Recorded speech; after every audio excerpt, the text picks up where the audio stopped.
بسم اللہ الرحمن الرحیم۔ آپ لوگوں نے حاتم طائی مووی کے کئی ورژن دیکھے ہوں گے۔ اس پر سیریل بھی بنے ہیں۔ اس میں حاتم طائی ایک سچا پکا نیک انسان، بہت دان پن کرنے والا دکھایا جاتا ہے۔ مذہبی اعتبار سے کچھ فلموں میں حاتم طائی کو مسلمان دکھایا جاتا ہے، جبکہ حقیقت یہ ہے کہ حاتم طائی یمن کے طے قبیلے کا حاکم تھا۔ نیک بھی تھا مگر مذہبی اعتبار سے بت پرست تھا۔ حاتم طائی کے بیٹے کا نام عادی بن حاتم طائی تھا۔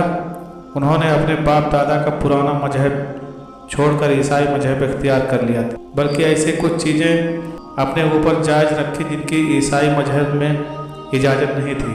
مطلب ایک ملا جلا عقیدہ اپنا رکھا تھا جسے رکوسی دین کہا جاتا تھا۔ عادی بن حاتم بھی اپنے والد کی طرح نیک دل مالدار تھے، مگر انہوں نے اسلام کا وہ زمانہ پایا جب اسلام پھیلنا شروع ہوا تھا۔ چونکہ عادی اپنے مذہب کو اپنے لیے کافی سمجھتے تھے، اس لیے انہوں نے اسلام اور اس کے پیغمبر حضرت محمد صلی اللہ علیہ وسلم سے اندرونی نفرت تھی۔ اتنی نفرت کہ انہوں نے طے کر لیا تھا کہ اگر اسلامی فوج میرے ملک میں گھسی تو میں اپنا ملک چھوڑ دوں گا۔ یہی ہوا جیسے ان کے غلاموں نے خبر دی کہ اسلامی فوج کے پرچم سرحدوں پر دکھائی دے رہے ہیں تو وہ فوراً اپنی بیوی بچوں کے ساتھ ملک شام کی طرف کوچ کر گئے۔ اپنے پیچھے قبیلے کے باقی لوگ اور ان کی بہن یعنی حاتم طائی کی بیٹی وہیں رہ گئی۔ اسلامی فوجی ان سب کو اپنے ساتھ مدینہ شریف لے آئے۔ مدینہ پہنچ کر جنگی قیدیوں میں شامل حاتم طائی کی بیٹی نے حضرت محمد مصطفیٰ صلی اللہ علیہ وسلم کے پاس درخواست بھجوائی کہ انہیں رہا کر دیا جائے۔ اس درخواست پر فوراً غور کرتے ہوئے حضرت محمد صلی اللہ علیہ وسلم نے ان کی رہائی کا حکم دیا۔ حاتم طائی کی بیٹی پیغمبر اسلام حضرت محمد صلی اللہ علیہ وسلم کے اخلاق سے متاثر ہو کر انہوں نے خوشی خوشی اسلام قبول کر لیا۔ جب وہ اپنے بھائی عادی بن حاتم کے پاس گئیں تو انہوں نے ناراضگی کا اظہار بھی کیا اور عادی سے کہا تم اپنی بہن اور قبیلے کو چھوڑ کر بھاگ آئے۔ بہن کی یہ بات سن کر عادی بن حاتم اپنی اس غلطی پر بہت شرمندہ ہوئے۔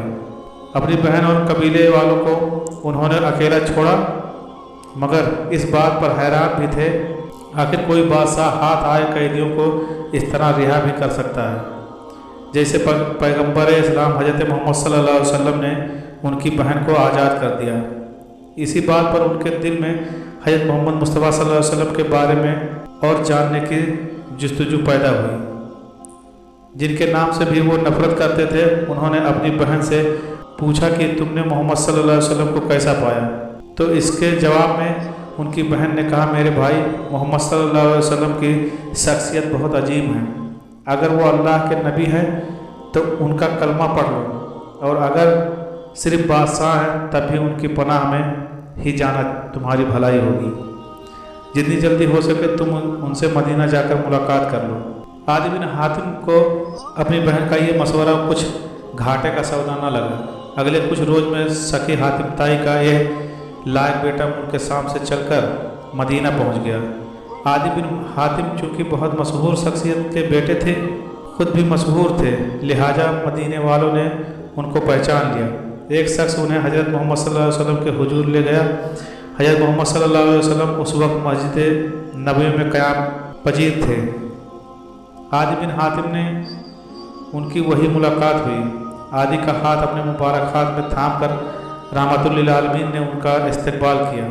کچھ دیر گفتگو کے بعد حضرت محمد صلی اللہ علیہ وسلم نے عادی کو اپنے حجرے میں چلنے کے لیے کہا۔ اسی وقت ایک بوڑھی عورت اپنے بچوں کے ساتھ کچھ فریاد لے کر آئی۔ حضرت محمد صلی اللہ علیہ وسلم نے بہت سکون کے ساتھ اس عورت کے قریب کھڑے ہو کر اس کی پوری فریاد سنی۔ عادی یہ سب دیکھ کر حیران تھے۔ انہوں نے بڑے بڑے بادشاہوں کے دربار اور طور طریقے دیکھے تھے۔ وہ حیران ہوئے کہ آخر بادشاہ بھی کبھی اپنی فریادی کی برابر کھڑے ہو کر ان کی فریاد سنتے ہیں۔ اس سے معلوم ہوتا ہے کہ محمد صلی اللہ علیہ وسلم بادشاہ نہیں ہیں۔ حجرے میں پہنچ کر حضرت محمد مصطفیٰ صلی اللہ علیہ وسلم نے عادی کو کھجور کی پتیوں سے بھرا ہوا چمڑے کا وہ گدا بیٹھنے کے لیے دیا جس پر آپ صلی اللہ علیہ وسلم خود تشریف فرما ہوتے تھے۔